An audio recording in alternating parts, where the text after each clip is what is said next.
And we return to our top story. Will that two-week ceasefire between Washington and Tehran even last 2 weeks, given Israeli strikes on Lebanon that could seriously disrupt peace talks set to take place in the upcoming weekend in Pakistan?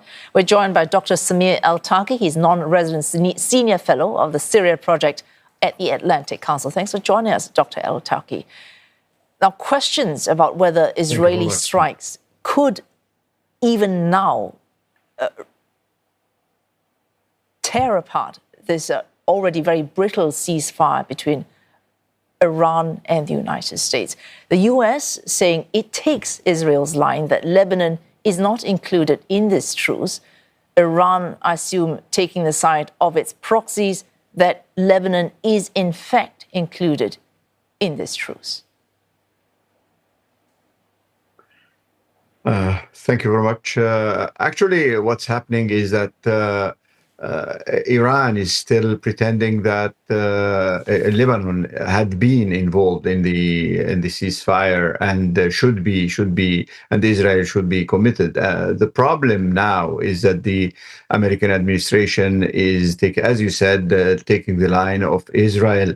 But I think by itself, the situation is so dire in Lebanon that it could really compromise the whole situation, not only in Lebanon itself, but also region-wide. The European Union, Britain, and also many other Arab countries are really stressing that this truce, this ceasefire will not hold as long as Israel is really widening its attack in Lebanon that could threat the whole situation. It's quite obvious that Hezbollah will be retaliating and other factions in the region will be involved, so that it could in itself really compromise the whole situation. Actually, maybe we can predict that everybody now is holding his position just to give the opportunity for the meeting in Pakistan. I think this first meeting could be very much critical, really, to set really the points of the agreement. Till now, there is a real ambiguity between the Iranian version of the Dr. story Altaqi, of what had been agreed. If I could clarify this. So you're saying this is giving an opportunity for talks in Islamabad. But in principle, what's happening in Lebanon, that's just one of many sticking points, not least should there be troops on the ground, should US troops pull out of the Gulf. Iran could, in principle, say, for now, we will not back our proxies. We will concentrate on more critical points, such as troops on the ground in the Gulf, the Strait of Hormuz, its nuclear weapons, not nuclear, it's highly enriched uranium. You could look at just 3 points and ignore for now what's happening in Lebanon. Could it not do that? I don't think so. If we follow what Mr. Khalibaf is saying in Tehran, is that as long as those attacks are really widening in Lebanon, this is risking the whole agreement. He said already that the United States and Israel had already broken 3 points of the 10 points of the agreement. So I think the other factors now, the really central issue is becoming the Strait of Hormuz, and Iran is saying that unless there is an opening, really there is an application of the truce on Lebanon, on the ceasefire, it will not open freely for the Strait of Hormuz, and this will entail immediately that the United States will keep on the very dire situation.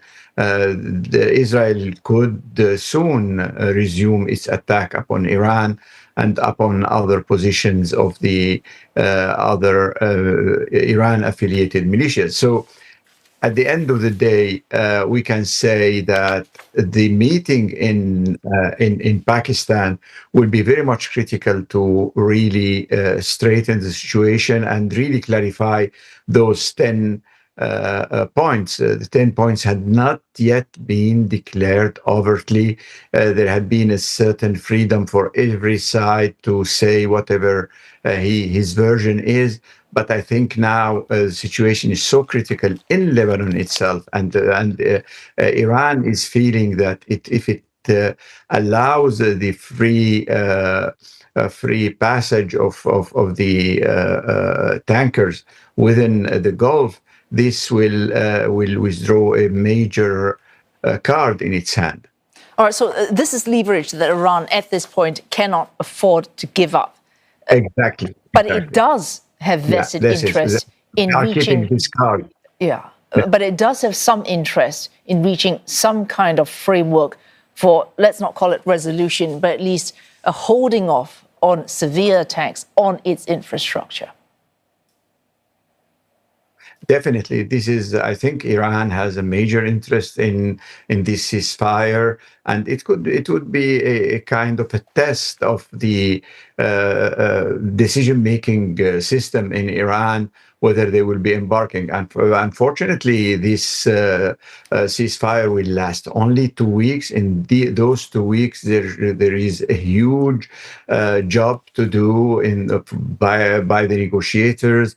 They need to really straighten lots of differences and really fill the gap in many positions regarding the nuclear. As you said, the nuclear deal, the enriched uranium, which could be in itself a very big issue because Iran is looking at it as a major card in its hand, in addition to Hormuz, and also the issue of the ballistic missile. I think the ballistic missile is becoming increasingly a solved issue. But the main issues now are Lebanon, the inclusion of Lebanon, Hormuz, and the 400 kilogram of enriched uranium, 60%, which is really a major Dr. issue Altaqi, for Israel and in the fact, United States. if I could quote you on this, we are sidetracked by Strait of Hormuz, but sidetracked many other issues that have arisen from this short conflict in Iran. But you have said, as long as this nuclear enriched uranium is not sorted, this makes every truce temporary until this file is closed. So that's a major issue over and above everything else we've seen in the last few weeks.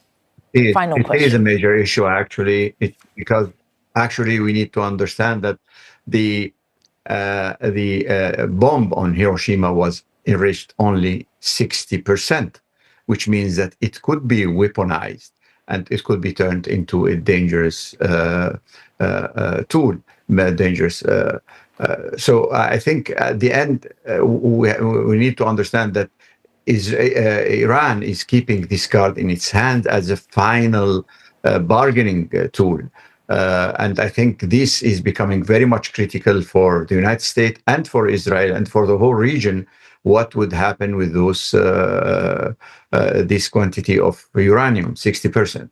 And it could be. I think now Iran is showing a bit of flexibility to allow the Americans to come and really be sure about the quantity, etc. But now the central issue for the United States is the Hormuz Strait and the 400 kilograms of uranium. Thanks so much for joining us, Dr. Samir Altaqi, non-resident Senior Fellow of the Syria Project at the Atlantic Council. Thank you.